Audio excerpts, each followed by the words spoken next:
Hello दोस्तों, नमस्कार। सबसे पहले आपका हमारे चैनल में हार्दिक स्वागत है। दोस्तों, आइए हम प्रत्येक दिन की तरह आज भी आपको एक नई कहानी से रूबरू कराते हैं। दोस्तों, एक ऐसी कहानी है जिसे सुन के आप की शायद रूह कांप जाएगी, आप सोचने पर मजबूर हो जाएंगे। कहानी उस बेमिसाल जापानी सैनिक की है जिसने 30 साल जंगल में अकेली ड्यूटी करते हुए काटी।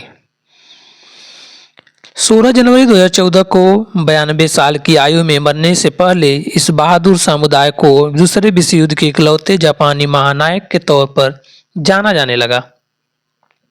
उनकी जीवनी जापान में बेस्ट सेलर बनी। दुनिया भर की फौजों का एक अलिखित नैतिक कोड है। ड्यूटी पर खड़े सिपाही को अगर मौत या समर्पण में भी किसी एक को चुनना हो तो उसे मौत को तरजीह देनी चाहिए। जब तक देह में जान हो उसे दुश्मन से लड़ना नहीं छोड़ना चाहिए। जापान के लेफ्टिनेंट हीरो ओनोदा की कहानी इस फौजी कोड पर डटे रहने की अविश्वसनीय मिसाल है। दूसरा विश्व युद्ध चल रहा था। 23 साल के हीरो को फौजी में भर्ती हुए 3 बरस हो चुके थे। बचपन में तलवारबाजी के गुर सीखे चुके 5 फुट 4 इंच लंबे इस सिपाही को गुप्तचर गतिविधियों की ट्रेनिंग मिली थी। दिसंबर 1944 के शुरू में उसे आदेश मिला कि उनकी ड्यूटी फिलीपींस की राजधानी मनीला के नज़दीक लुम्बास नाम के एक द्वीप पर लगाई गई है, जहां उसका काम था अमेरिकी जहाज़ों को न उतरने देने के लिए हर संभव प्रयास करना। दोस्तों, कुछ ही दिन में वह लुम्बाई में था। 28 फरवरी 1945 को अमेरिकी फौजियों ने जब इस द्वीप पर हवाई आक्रमण किया, तमाम जापानी सैनिक या तो मारे गए या वहां से भागने की जुगत में लग गए। उधर जंगल में छिपे लेफ्टिनेंट हिरो ओनोदो को अपने अधिकारी मेजर योशिमी तानेगुची का एक लिखित आदेश मिला, जहां हो वहां खड़े रहकर लड़ते रहो। हो सकता है इस युद्ध में 3 साल लग जाएं या तो हो सकता है 5 साल लग जाएं। कुछ ही हो पर वहां से हिलना मत। मैं कुछ भी हो मैं आपको वापस लेने जरूर आऊँगा। मेजर का यह वादा हीरो ओनोदो को के लिए एक जीवनदायी औषधि साबित हुआ और अपने 3 साथियों के साथ जंगल में अपनी ड्यूटी निभाना जारी रखा। उधर हिरोशिमा नागासाकी की घटना के बाद सितंबर 1945 में जापान में अमेरिका के सामने हथियार रख दिया।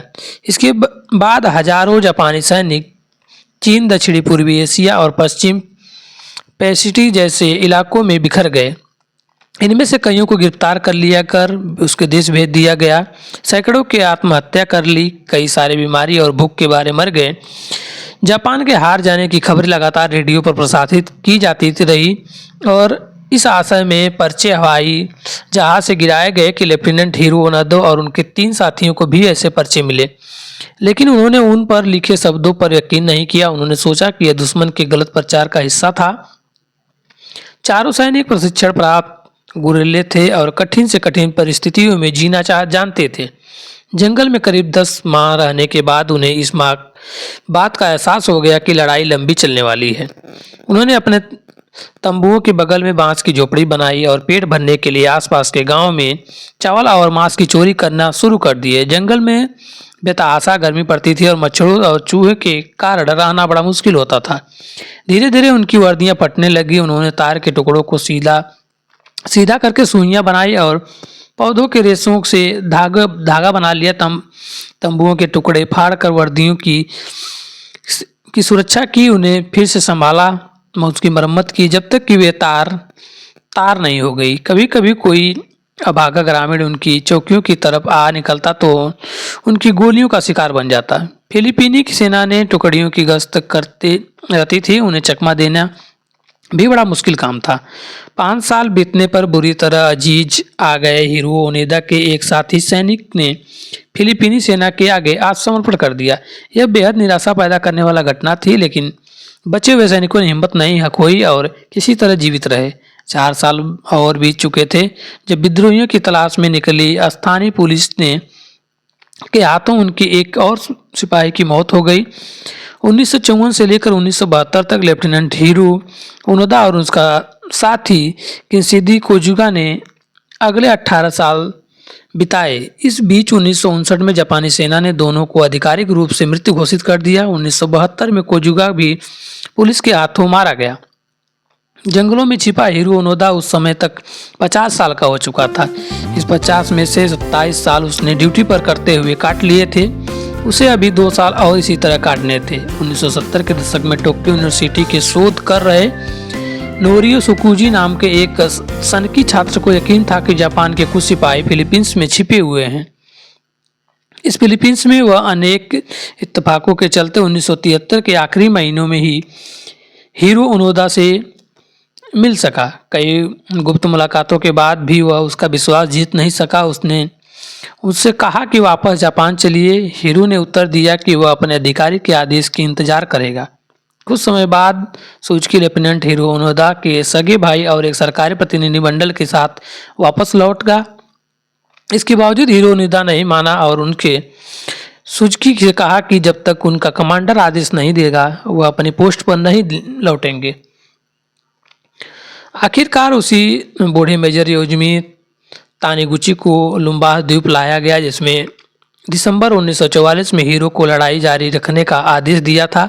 मेजर साहब तब रिटायर हो चुके थे और अपने गृह नगर में किताबों की दुकान चला रहे थे। मेजर को देखते ही ओनोदा उन्हें पहचान गया, उन्हें सल्यूट किया। आंखों में आंसू भरे लेफ्टिनेंट हिरो ओनोदा, तुम अपनी ड्यूटी छोड़ सकते हो, जापान युद्ध हार गया है। पूरे 29 साल बाद उसकी आंखों में पहली बार आंसू थे। हिरो ओनोदा रोने लगे। उसने अपने हथियार वहीं पर रख दिए। उनको पूरे 29 साल बाद यह पता चला कि जापान ने अमेरिका के सामने सरेंडर किया है। और जब वह अपने देश वापस आए तो उन्हें बड़ा गर्मजोशी से स्वागत किया गया।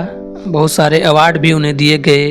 अलग अलग न्यूज़ चैनलों पर उन्हें बुलाया गया, उनसे अपनी कहानियाँ सुनी। उन्होंने बताया कि यह मेरा पहला दिन था जब मैं रोया।